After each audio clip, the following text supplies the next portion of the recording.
오늘 말씀은 신명기 5장 16절 제5계명 내 부모를 공경하라 하는 말씀입니다.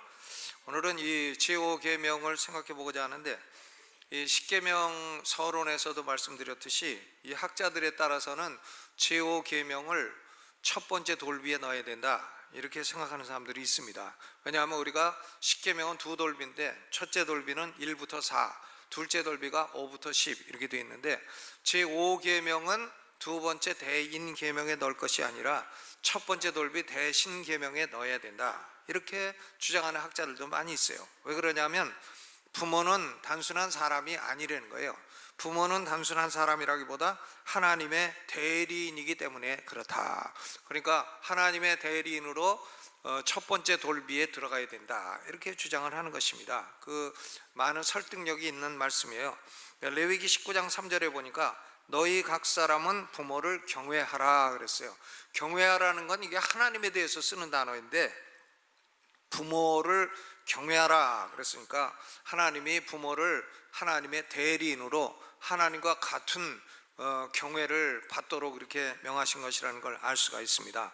이 부모에 대한 존경과 순종은 하나님의 권위에 순종하는 것을 의미합니다. 부모를 대리인으로 세우신 분이 하나님이시기 때문에 부모를 공경하는 것은 곧 하나님을 공경하는 것입니다. 예를 들어서 한 나라가 다른 나라의 대사를 파송을 했다 한데, 다른 나라에서 그 대사를 어떻게 대하느냐 하는 태도는 그 대사 개인에 대한 태도가 아닙니다. 그 대사를 보낸 나라에 대한 태도인 것입니다. 예를 들어서 우리나라가 미국 대사를 나라에 들어오지도 못하게 하고, 오면은 칼로 그냥 이 얼굴이나 찢어놓고 이렇게 한다면 그건 그 대사 개인에 대한 태도가 아니에요. 그건 그 대사를 보낸 나라에 대한 태도인 것입니다. 그러니까 부모는 하나님이 보낸 대사예요. 대리인입니다. 자녀들에게 하나님의 대리인으로 세웠는데, 부모를 어떻게 대하느냐 하는 것은 결국 부모를 보내신 하나님을 어떻게 대하느냐 하는 것과 동일하다는 것입니다.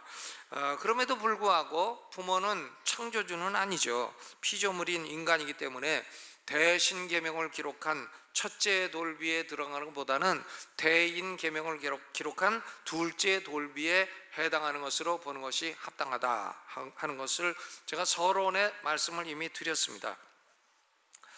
이 제5계명은 십계명 가운데 가장 가운데 있는 계명입니다. 그러니까 제5계명은 위로는 대신계명, 아래로는 대인계명을 연결해주는 자연스러운 위치에 있는 계명이다, 이렇게 볼 수가 있어요. 그러니까 부모를 어떻게 대하느냐 하는 것은 그 사람이 하나님을 어떻게 대하느냐 하는 가시적인 판단 기준이 되는 것입니다. 그러니까 우리가 부모 공경을 안 하는 사람이 나는 하나님을 공경합니다, 그건 순 거짓말이에요. 하나님을 공경하는 사람은 부모를 공경해야 마땅한 것입니다. 그러니까 부모 공경이 하나님 공경일 뿐만이 아니라 이 제5계명은 십계명의 한 가운데 있기 때문에 부모를 공경을 잘 하는 사람은 인간 사회 속에서도 다른 사람의 권위에 존경할 줄 알고 순종할 줄 알게 된다는 것입니다. 그러니까 하나님에 대한 공경, 그리고 인간 사회에서 정상적인 권위에 대한 공경, 이 모든 것을 가운데서 결정해주는 핵심적인 요소가 부모에 대한 공경인 것입니다. 유교가 효를 강조한다 하지만 기독교는 효를 가장 핵심적인 그 계명으로 말씀을 하는 것입니다. 대신관계와 대인관계의 연결고리요 근본적인 원리이다, 이것이 기독교의 원리예요. 그러니까 성경에 효라는 말이 있습니다. 효를 행하라 하는 말씀이 있죠. 먼저 오늘은 이 제5계명의 내용이 뭔가, 내용을 살펴보고, 그 다음에 두 번째로는 제5계명의 신학적인 원리는 뭔가 두 번째 살펴보고, 제5계명에 따르는 실천적인 행동은 어떻게 해야 되나, 이 세 가지로 나누어서 생각해 보고자 합니다. 먼저 제5계명의 내용은 신명기 5장 16절이죠. 너는 너의 하나님 여호와의 명하신 대로 네 부모를 공경하라. 네 부모를 공경하라 그랬어요. 이 공경하라는 히브리어 동사는 카바드라는 동사입니다. 카바드는 무겁게 여기다, 비중이 있게 여기다, 무겁게 만들다, make heavy 혹은 make weighty, 그런 의미예요. 비중이 있게 여기다, 비중이 있게 만들다. 그러니까 부모는 자기 인생에서 매우 비중이 큰 존재라, 이렇게 여기라는 거예요. 자기 인생에서 부모는 귀찮은 존재고 없어도 되는데 괜히 있어갖고 귀찮은 존재고, 이렇게 여기지 말라는 거예요. 부모는 아주 귀중한 존재고, 부모는 비중이 큰 존재고, 부모를 아주 중요하게 여기고 부모를 존귀히 여겨야 된다. 공경하라는 말이 그거예요. 비중 있는 존재로 여기라, 무거운 존재로 여기라, 그런 말씀인 것입니다. 이 단어 카바드는 하나님의 영광이라고 할 때에도 이것을 명사로 바꿔서 카보드라 하면 하나님의 영광입니다. 그러니까 하나님을 공경하라 할 때에도 많이 사용되는 단어인 것입니다. 그러니까 하나님은 부모를 하나님의 대리인으로 공경받아야 될 마땅한 존재로 세워주셨다 하는 말씀입니다. 내 부모를 공경하라 하는 말씀은 두리뭉실하게 우리 전체 집단에게 주신 것이 아니고 우리 각 사람에게 개인적으로 주신 계명이에요. 너는 너의 하나님 여호와의 명하신 대로 네 부모를 공경하라 그랬죠. 이게 다 단수예요, 단수. 그러니까 우리 각 사람은 부모 공경의 명령을 하나님께 받고 있는 것입니다. 부모가 자식들에게 공경받기 원하기 때문에 공경하는 게 아니에요. 공경을 받기 원하시든 안 원하시든 하나님이 명령하시기 때문에 부모를 공경하라 하는 말씀인 것입니다. 어떻게 공경하나? 너의 하나님 여호와가 명하신 대로 내 부모를 공경하라. 하나님이 명하신 대로 그대로 정확하게 부모를 공경해야 된다, 그런 말씀입니다. 그러면 공경의 대상은 누군가? 우리는 어떤 부모를 공경해야 되나? 내 부모라고 할 때에는 물론 생물학적인 부모가 공경의 대상이 됩니다. 그러니까 자기의 낳아주신 아버지, 어머니, 그리고 결혼한 사람은 자기 아내의 어머니, 아버지, 장인, 장모 다 공경을 해야 돼요. 아버지, 어머니만 공경하고 장인, 장모는 무시하고 그러면 안 되는 거죠. 또 장인, 장모는 열심히 공경하고 자기 부모는 멸시하고 그래도 안 되는 것입니다. 그러니까 생물학적인 부모님과 장인, 장모 모두를 공경을 해야 됩니다. 그러나 생물학적인 부모가 안 계신 경우에 부모의 역할을 하는 사람들도 역시 공경의 대상이 되는 것입니다. 예를 들어서 부모의 재혼으로 인해서 생긴 양부나 양모도 공경의 대상이 되는 거예요. 부모님이 재혼해서 양부모가 생겼다, 그래도 공경을 해야 되는 것입니다.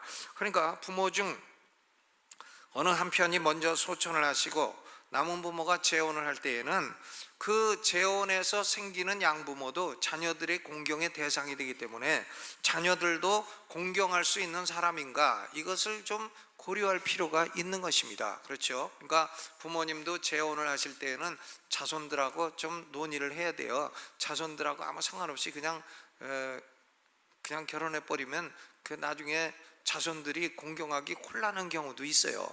예를 들면 부모가 아버지가 90살인데 15살짜리 처녀하고 결혼한다. 그러면 자식은 70살인데 15살짜리 처녀 보고 어머니 하기가 좀 상당히 곤란하라고 생각이 되죠. 그러니까 그런 걸 다 고려를 해가지고 재혼을 해야 되고, 재혼한 경우에 생겨난 양부모님도 다 공경의 대상이 된다 하는 말씀입니다. 내 부모를 공경하라 그랬으니까 아버지와 어머니를 동일하게 공경을 해야 돼요. 여기 아버지가 먼저 나왔으니까 아버지가 더 공경받아야 된다, 그런 논리는 합당하지 않습니다. 왜냐하면 레위기 19장 3절에 너희 각 사람은 부모를 경외하라 했는데, 이게 원어에는 내 어머니와 아버지를 경외하라 이렇게 돼 있어요. 그러니까 우리말로 번역할 때는 내 모부를 경외하라 그럴 수가 없죠. 왜? 우리말에는 모부라는 단어가 없으니까요. 그러니까 부모를 경외하라 했지만 사실은 레위기 19장 3절에는 어머니가 먼저 나와요. 또 오늘 신명기 5장 16절에는 아버지가 먼저 나오고요. 그러니까 그 아버지, 어머니가 누가 먼저 나왔으니까 더 공경받아야 된다 하는 것은 논리가 성립하지 않는 그런 논리인 것입니다. 아버지, 어머니는 다 공경을 받으셔야 돼요. 그럼 우리는 왜 부모를 공경해야 되나? 부모 공경의 이유가 뭔가? 부모 공경에는 이유가 없어요. 조건이 붙어 있지를 않습니다. 부모가 공경받을 만하기 때문에 공경해야 된다, 그런 게 아니에요. 부모는 공경받을 만한 이유나 조건이 없이 무조건 공경해야 됩니다. 왜 그러냐? 부모라고 하는 존재는 한 사람의 생애에 매우 독특한 위치를 차지하고 있는 존재이기 때문에 그렇습니다. 매우 독특해요. 부모는요, 다른 사람하고 달라요. 사람은 누구나 육신적인 생명을 부모로부터 받은 존재입니다. 그렇죠. 신체 발부는 수지 부모라 우리가 옛날부터 듣던 소리인데, 우리가 이 생명 이게 다 누구로부터 받았어요? 이게 부모로부터 받은 거죠. 부모로부터. 물론 생명의 궁극적인 원천은 하나님이십니다. 그러나 부모는 직접적인 원천이 되는 거예요. 우리는 부모로부터 받았어요. 생긴 것도 부모처럼 생겼고, 아버지를 닮았던 어머니를 닮았어요. 닮았고, 뭐 아버지도 안 닮고 어머니도 안 닮았어요. 할아버지 닮았어요. 할아버지. 할아버지라도 닮은 거죠. 왜 할아버지라도 닮는 거예요? 그러니까 다 부모로부터 우리가 생명을 얻었어. 그런데 우리는 부모로부터 생명만 얻은 게 아닙니다. 부모로부터 양육과 보호를 다 받았어요.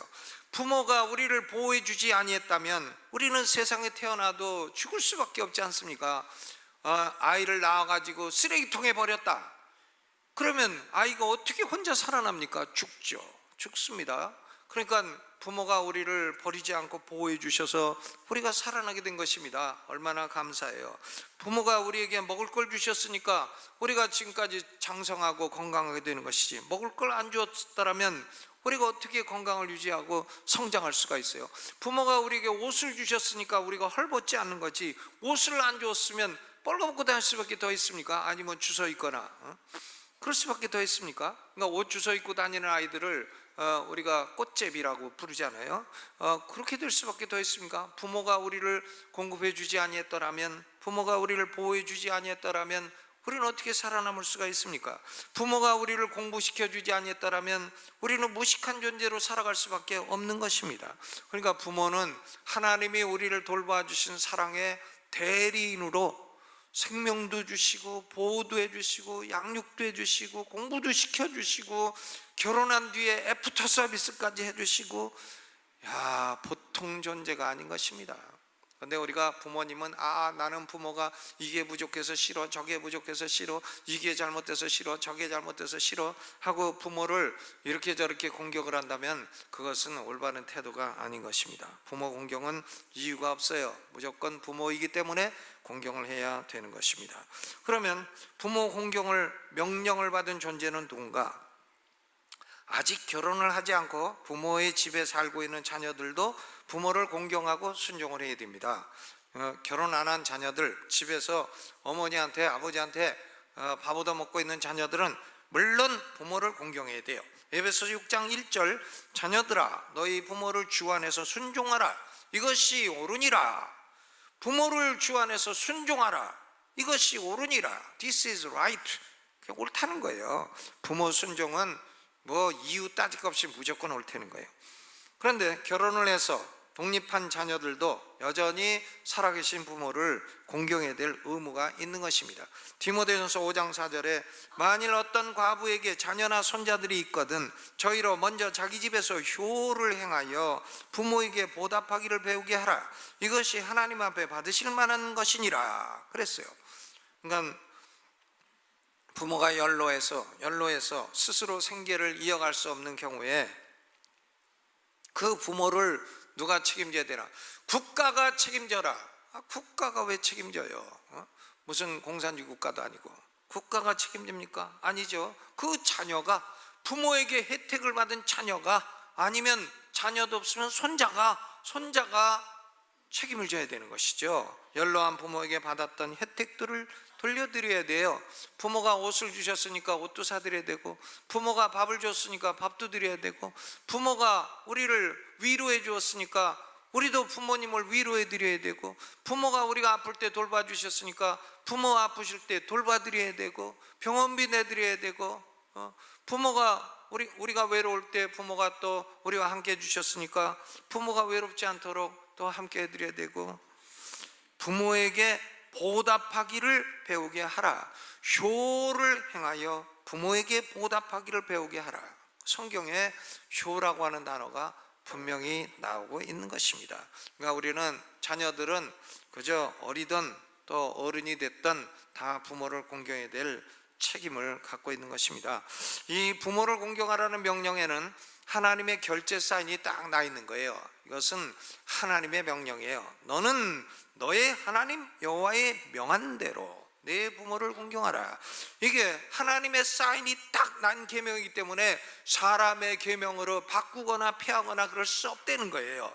예수님 당시에 사람의 유전으로 하나님을 계명을 폐하는 바리새인과 서기관들을 예수님이 몹시 책망하셨어요. 마가복음 7장 10절로 13절에 보면 사람들이 부모에게 드려야 될 것을 하나님에게 드려, 그리고는 고르반이라고 해요. 하나님에게 드렸으니까 부모에게는 안 드려도 된다.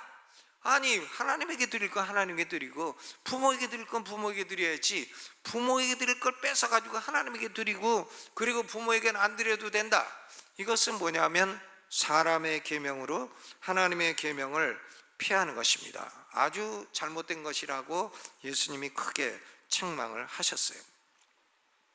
이 부모 공경에 대해서는 하나님이 약속을 주셨습니다. 에베소 6장 2절로 3절에 보면 이것이 약속에 있는 첫 계명이니 이는 내가 잘되고 땅에서 장수하리라. 두 가지 약속이에요.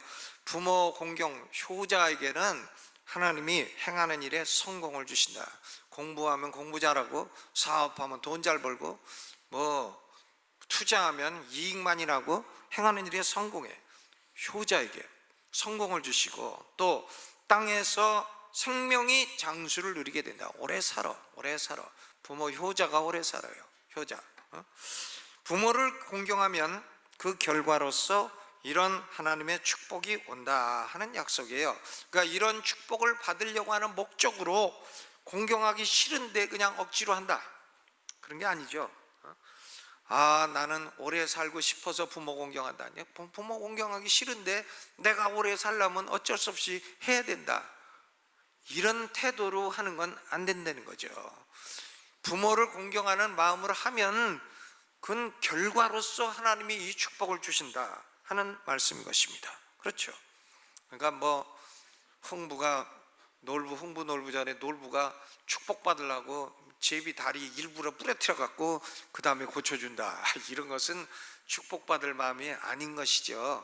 흥부처럼 이미 부러진 다리를 자비심을 갖고 고쳐줘야 제비가 박씨도 갖다 물어주고 복을 갖다 주는 것이죠. 부모를 공경하는 효를 행하는 사람에게는 하나님이 그 결과로서 장수의 복과 성공의 복을 주신다, 그런 말씀이에요. 반대로 부모를 공경하지 않고 어려서부터 부모를 거역하는 사람, 어려서 부모가 담배 피지 마라 그래도 그냥 중학교 때부터 담배 피고, 술 마시지 마라 그래도 그냥 초등학교 때부터 술 마시고, 그리고 나쁜 친구 사귀지 마라 그래도 꼭 나쁜 친구만 사귀고 놀고, 이러고 다니면은 그러면 그 사람이 성공할 가능성이 굉장히 떨어지죠. 공부를 못할 것이 틀림없어요. 왜? 술 먹고 담배 피느라고 언제 공부해요? 공부도 못하고 또 나쁜 친구들 사귀었으니까 죄에 빠져가지고 나쁜 데 다니고, 그러다가 이제 그 건강도 잃고 일찍 죽고 성공은 못하고 그럴 것이 뻔한 것입니다.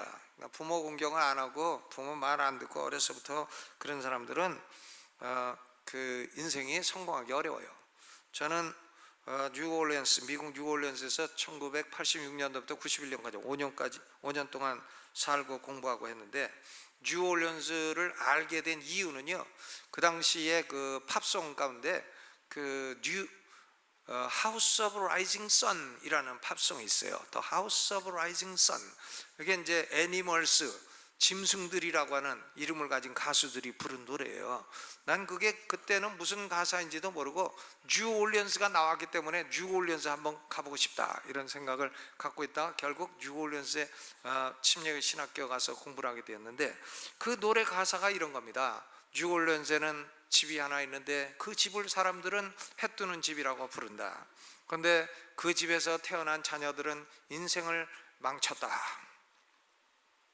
나의 어머니는 재단사였는데 나를 어렸을 때 청바지를 만들어 주셨다. 나의 아버지는 도박꾼이었는데 나의 아버지는 항상 여행 가방 2개만 들고 다니셨다. 나의 아버지가 행복하고 만족한 순간은 술 취해 있는 순간이었다. 그래서 나는 어려서 아버지가 그렇게 술 취하고 도박하고 이랬기 때문에 집을 나가가지고 방황을 하다가 이제 열차를 타고 뉴올리언스로 다시 돌아간다. 그런데 내 발 하나는 기차 위에 얹어 있고 다른 하나는 플랫폼에 얹어 있는데 내 발에는 무거운 쇠사슬이 달려있다. 죄수의 몸이 되어서 뉴올리언스의 감옥에 가려고 내가 지금 기차를 타고 있다. 이제 그런 얘기예요. 우리 엄마한테 내 말 좀 전해주시오. 나 같은 자녀가 되지 말라고. 다른 자녀들에게 나같이 집 나가고 부모 거역하고 그러다가 발목에 이렇게 쇠고랑 차는 사람이 되지 말게 해달라고 전해주시오. 내가 살던 집은 해 뜨는 집입니다. 이런 노래예요. 여러분 아시나요? There is a house in New Orleans They call the rising sun. 이런 노래, 이렇게 시작되는 노래인데 좀 들어본 적 있으시죠? 아이고 영 못 들은 표정으로 앉아 계시. My mother was a tailor. She sewed my new blue jeans. 내 어머니는 재단사였고 내 블루진을 꼬매주셨다. My father was a gambling man. 나의 아버지는 도박사였고 down in New Orleans, 뉴올리언스에서 허구한 날 도박만 하는 사람이었다. 그런 내용이에요. 그러니까 참 이 가정이라는 게 얼마나 중요해. 아버지가 그렇게 술 취하고 도박이나 하고 하니까 자식들이 결국 집 나가서 부모 공경도 못하고 거역하고 결국 죄수의 몸이 되어 뉴올리언스로 끌려가고.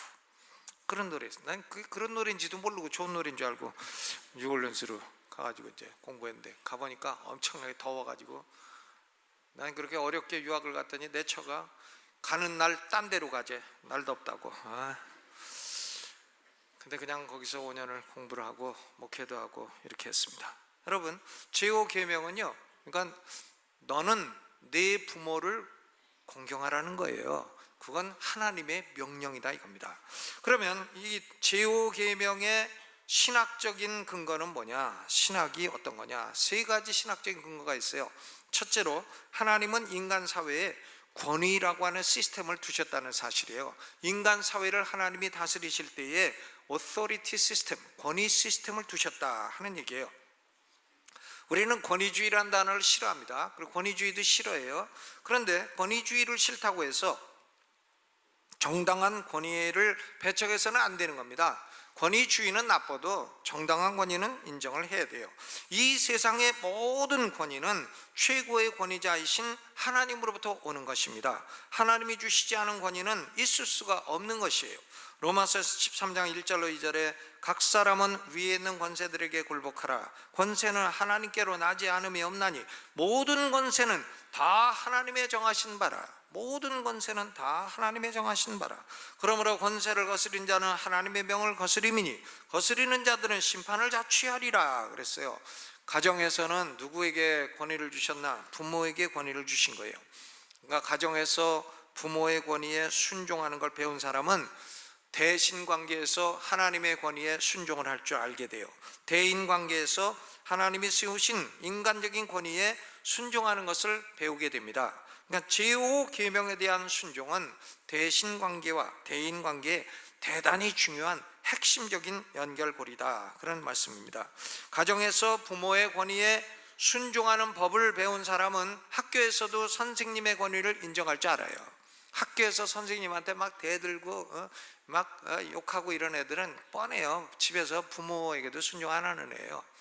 그리고 직장에서도 상사의 권위를 인정할 줄 알아요. 가정에서 부모의 권위를 인정할 줄 아는 효자가 직장생활도 상사의 권위를 인정할 줄 알고요. 국가에서도 공무원의 권위를 인정할 줄 알고요. 교회에서도 목회자와 장로님들의 권위를 인정할 줄 알아요. 다 위에 하나님이 두신 권위를 인정할 줄 압니다. 왜? 집에서 권위에 인정하는 것을 순종하는 걸 배웠기 때문에 그렇습니다. 그러니까 집안에서 부모가 자녀들에게 권위가 있다는 걸 알려주고 권위에 대한 순종이 중요하다는 걸 알려주는 것은 엄청나게 중요합니다. 사람이 세상에 태어나서 처음으로 만나는 권위자가 부모입니다. 그렇죠? 그러니까 하나님은 부모를 통해서 자녀들은 권위에는 순종해야 된다 하는 원리를 가르치는 것입니다. 자녀들이 잘못하면 근실하게 징계해야 된다 하는 걸 반복적으로 말씀하고 있어요. 잠언에는 한두 번이 아니에요. 반복적으로. 잠언 13장 24절 초다를 참아 못하는 자는 그 자식을 미워함이라. 자식을 사랑하는 자는 근실이 징계하느니라. 애가 잘못하면 부모는 좀 때려줘야 된다, 그런 말씀이에요. 부모는 채찍을 잡아야 된다 하는 말씀입니다. 잘못하는데도 기죽이지 맙시다 하고 나중에 그러면 나중에 효도도 못 받아요. 그런 자식에게는 부모가 부모 대접도 못 받아요. 어렸을 때 그래도 부모가 자식을 근실히 징계하고 올바른 길로 가도록 하면 그 자식이 부모를 공경할 줄 안다 이거죠. 잠언 23장 13절로 14절에도 아이를 훈계하지 아니치 말라. 채찍으로 그를 때릴지라도 죽지 아니하리라. 아이 때렸다가 죽으면 어떡하나? 죽지 않는다고 돼 있잖아요.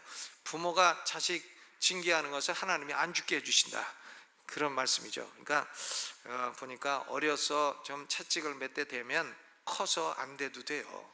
근데 어려서 그냥 애 기죽인다고 채찍을 안 대면은 나중에는 되려고 그래도 힘이 약해서, 부모가 힘이 약해서 될 수가 없어. 자식이 힘이 더 세 갖고 될 수가 없어요. 그때는 교정 불가예요. 그때는 교정 불가예요. House of Rising Sun 되는 거예요. 아이를 채찍으로 때리면 그 영혼을 음부에서 구원하리라. 음부에서 구원하리라. 그러니까 가정에서 부모가 권위 순종을 가르치는 것은 이처럼 중요한 것입니다. 가정에서 이 권위에 순종하는 걸 배우고 부모 공경하는 걸 배우는 게 이렇게 중요하기 때문에 마귀가 가정을 공격하는 거예요. 가정만 공격하면 교회도 힘을 잃게 되고 국가의 모든 권위 시스템도 다 무너지게 돼요. 가정이 그렇게 중요해요. 그러니까 마귀가 하는 제일 중요한 무기가 뭐냐면 세대 간의 갈등을 일으키는 거예요. 세대 간에 부모는 자식과 갈등하고 자식은 부모에게 반대하고 대적하고, 이 세대 간의 갈등이 심화되면 그러면 저절로 오토매틱 교회는 재앙이 오게 되고요. 그 다음에 국가의 모든 권위는 다 무너지게 돼요. 그러니까 가정 권위, 부모 권위 절대로 중요한 것입니다. 여러분, 그러니까 하나님이 세상을 다스릴 때에는 권위라는 시스템을 두셨다. 가정에서나 국가에서나 직장에서나 학교에서나 교회에서나 다 권위라는 오토리티 시스템이 있다 하는 게 첫째 신학이고요. 두 번째 신학적 근거는 인간의 권위는 하나님에게 받은 권위이기 때문에 하나님 말씀에 합당하게 행사되어야 한다 하는 거예요. 그러니까 아무리 부모라도 하나님 권위에 어긋나는 그런 권위를 행사할 수는 없다는 겁니다. 아무리 선생님이라도 하나님 권위에 어긋나는 권위를 행사할 수는 없다는 거예요. 그러니까 부모가 권위 있어도 교회 가지 마라, 하나님을 거역하라, 이런 교훈은 자식이 받아들일 의무가 없는 거예요. 그것은 부모가 잘못하는 것이죠.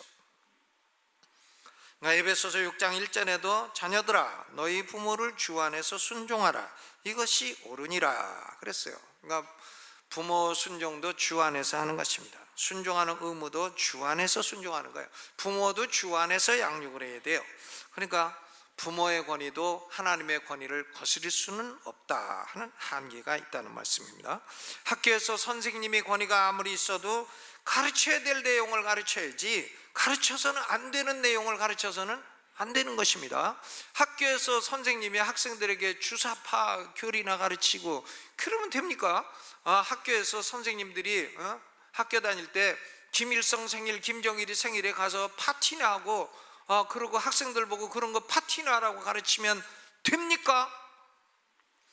그건 선생님이라 해도 그건 안 되는 거예요. 정당한 권위가 아닙니다. 교과서에 있는 거 가르치려는 게 선생님이지, 교과서에 없는 거 어디서 이상한 빨갱이 사상 이런 거를 학생들이 가르치고 하면, 그러면 우리 세대는, 우리는 맨날 복음으로 통일되게 해달라, 복음으로 통일되게 해달라 하지만 그런 사상이 자녀들에게 계속 들어가게 되면 복음 통일이 아니라 엉뚱한 거 통일이 된다 이거예요.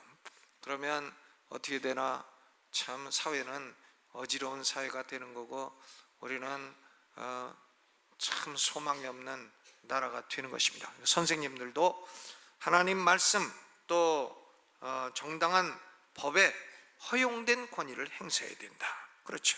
또 아무리 공무원이 권위가 있어도 법에 어긋난 권위를 행사할 수는 없어요. 법에 없는 걸 뭐 지켜야 돼, 강요하고 그럴 수는 없습니다. 그렇죠? 아무리 목사와 장로가 다 권위가 있어도 성경과 어긋난 이단 사설, 신비주의, 못된 거, 이단 사설 이런 걸 가르치고 그럴 수는 없는 것입니다. 그럴 수 없죠. 성경대로 가르쳐야 되죠. 성경대로. 오늘날 이런 권위의 행사도, 그러니까 하나님의 더 위에 있는 권위자인 하나님과 어긋나서는 안 된다 하는 것이 신학의 두 번째 원리입니다. 세 번째로 제5계명의 신학은, 그러나 정상적인 권위를 행사할 때에 그것을 거역하는 것은 하나님을 향한 반항이고 죄의 본질입니다. 부모가 정상적인 권위를 행사하는데 자녀가 안 듣는다, 죄죠. 죄, 반항입니다. 하나님을 향한 반항이에요. 그런 자녀들에게는 뭐가 필요한가? 채찍이 필요해요. 채찍이 필요하고, 공무원의 권위를 거역하는 시민에게는 심판이 필요해요. 군대를 가라는데 안 간다, 그 감옥 가야 되죠. 남들은 다 군대 4년씩 3년씩 다 갔다 온대요. 저는 대한민국 군대 4년이나 했어요. 4년, 만 4년, 공군장교로 소위 1년, 중위 3년, 28살 때부터 32살까지 내 머리가 팡팡 돌아갈 때에 나는 국가를 위해서 일을 했어요. 4년. 그러니까 국가가 하라 그러면 가야지. 가야 되죠. 안 가면 어떻게 돼요? 영창 가야지. 영창 가야지. 무슨 뭐 군대 안 가는 게 무슨 양심의 자유예요? 그런 자유가 어디 있어요? 그건 안 되는 거죠. 그런 걸 인정해 줍니까? 그러면 군대 가는 놈만 바보게요? 안 되는 겁니다. 그러니까 공무원의 권위를 거역하는 시민에게는 심판이 필요하고, 목사와 장로의 정상적인 권위를 거역하는 교인들에게는 권징이 필요하고, 이런 것이죠. 정상적인 권위를 거역하는 것은 반항입니다. 죄입니다. 그러니까 이것이 이 세 가지가 제5계명의 신학이에요. 그러면 세 번째로 부모와 자녀의 구체적인 의무는 뭔가? 웨스트민스터 소요리 문답을 해설한 17세기 영국의 청교도 토마스 빈센트라는 분이 계십니다. 토마스 빈센트, 이분이 소요리 문답을 해석을 해놓을 때에 이 자녀가 부모에 대한 의무는 무엇이고 부모가 자녀에 대한 의무는 무엇인가 아주 탁월하게 요약을 해놓았어요. 그래서 먼저 자녀가 부모에게 지는 의무는 무엇인가? 7가지 의무가 있다고 했어요. 자녀는 부모에게 첫째, 내심으로 존경해라. 둘째, 외적으로 공경하는 태도를 가져라. 셋째, 부모의 교훈을 부지런히 마음에 새겨라. 넷째, 부모의 합법적인 명령에 순종을 해라. 다섯째, 부모의 정당한 책망과 징계를 받아들여라. 여섯째, 부모의 합당한 권고를 기꺼이 따르라. 일곱 번째, 부모에게 감사하고 노년기에 봉양하라. 그렇죠. 부모가 한국 살고 자녀들은 외국 가고, 외국 갔으니까 부모가 눈에 보이지 않고, 눈에 안 보이니까 마음에서도 떠나고, 우리는 외국 나가 살고 있는데 한국에 있는 부모는 살든지 말든지 먹든지 말든지 신경도 안 쓰고, 그것은 안 되는 거죠. 안 되는 겁니다. 불효를 하는 것이죠. 자녀가 부모에게 지는 의무 7가지. 그럼 부모가 자녀에게 지는 의무는 뭔가? 첫째, 어린 시절에 부드러운 사랑으로 돌봐줘야 된다. 그렇죠. 애들한테 부드럽게 돌봐줘야 돼. 부드러운 사랑으로. 애들한테 막 쌍욕하고 그러면 안 돼요. 막 부모가 막 쌍욕하고. 우리는 어려서 참 먹고 살기 어려우니까 우리 동네 인천시 화평동 보면 아주 부모들도 애들한테 막 욕하는 사람 많았어. 근데 그런 욕, 이런 빌어먹을 놈, 이런 욕도 많이 듣고. 그런데 그러면 자녀를 보고 자꾸 빌어먹을 놈 하면 나중에 빌어먹지 않겠어요? 그러니까 자녀들 보고 혼을 낼 때 이런 대통령 될 놈, 이런 부자 될 놈, 그러면서 한 대 때려도 이런 재벌 될 놈, 그러면서 때리시길 바랍니다. 그러니까 그 얘기는 난 재밌는데 여러분 재밌는지 몰라요. 애들이 코가 나오면 부모가 흥해라 이래가지고 걸레대고 흥해라 하는 바람에 애들이 다 흥했다고, 흥하게 됐다고. 그러니까 어린 시절에 부드러운 사랑. 그 다음에 두 번째로 성경을 아는 지식을 갖도록 가르쳐야 된다. 성경을 알도록 가르쳐야 돼. 아이들을 주일학교 보내가지고 성경을 가르쳐야 돼. 알아야 돼. 그 다음 셋째, 자녀를 위해서 기도해주고 선한 모범을 보여야 된다. 넷째, 친절한 말로 격려를 해줘야 된다. 부모가요, 자식한테 한마디만 친절하게 해줘도 자식은 엄청나게 성장할 수 있어요. 부모가 자식한테 아이고 우리 새끼 나 닮아서 이렇게 잘생겼냐, 나 닮아서 이렇게 머리가 좋으냐, 그러면 머리 안 좋은 거 뻔히 알아요. 그래도 용기가 나가지고 자기 IQ에 그냥 잠재력을 발휘하게 돼요. 아멘. 그렇죠. 부모가 자식한테 한마디 말이라도 잘해줘야 돼요. 친절하게. 그 다음 다섯째, 순종을 가르치되 하나님의 법에 어긋나는 것을 요구하지 말아야 된다. 여섯째, 현재 필요한 것을 공급해주고 미래에 필요한 것도 예비해줘야 된다. 일곱 번째, 자녀들의 재능과 취향에 따라서 좋은 직업을 갖도록 인도해야 된다. 그렇죠. 자녀들에게 무조건 의사 되라, 변호사 되라 그럴 게 아니고 잘하는 거, 노래 잘하면 가수 시키고, 또 장사 잘하면 어렸을 때부터 장사 잘하는 애들 있어요. 동네 나가서 딱지치기도 다 따갖고 오는 애들. 그런 애들은 그 상대 보내갖고 장사시키면 틀림없이 돈 벌어요. 틀림없이 돈 벌어. 뭐 하나 만들어 갖고도 꼭 어디서 돈 받고 팔고 오는 애들, 이런 애들 있어요. 또 어려서부터 말을 잘하는 애들이 있어요. 아이들 몰아놓고 영화 얘기도 잘해주고 뱀장수도 잘하고, 혁대 풀러갖고 뱀장수 그런 거 있잖아요. 애들은 가라, 돈 없는 어른도 가라, 2층 올라가면서 다리가 후들후들 하는 분 이거 한 번만 잡숴봐, 한번 이렇게 뱀장사하는 애들 있잖아요. 그런 사람들은 이 입담이 좋은 사람들이에요. 그러니까 신학교 보내갖고 부흥사로 양육을 해. 부흥사로 양육하면 그 사람 틀림없이 성공합니다. 왜? 우선 입담이 좋은 사람이거든요. 그러니까 우리 나이 드신 목사님들이 그래요. 오관성 목사님 학교 다닐 때, 신학교 다닐 때 쉬는 시간 되면 뱀장수를 자주 하셨대. 애들은 가라 이러고 이제 음성도 껄쭉하게 해갖고, 그러더니 역시 큰 부흥사가 되셨다고 그런 얘기하는 걸 제가 들은 적이 있습니다.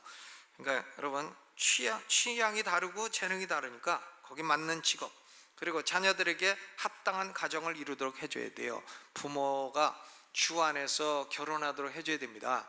돈 많은 집에 시집가라 그거 아니에요. 가봐야 죽게 고생만 해. 불신자 집에 가봐요 오래 살지도 못해요. 돈 많은 게 뭐 그렇게 좋다고요. 신앙을 가진 사람끼리 모여서 살면 하나님이 복을 주시고 나중에 다 잘 살게 돼요. 사과 상자 놓고 밥 먹어도요, 한 10년 지나면 다 잘 살게 돼요. 열심히 노력하고 신앙하고 살면 자기 밥값 다 하지 얼마나. 그러니까 합당한 가정, 신앙 안에 가정을 이루도록 하라, 이런 8가지 의무를 얘기하고 있습니다.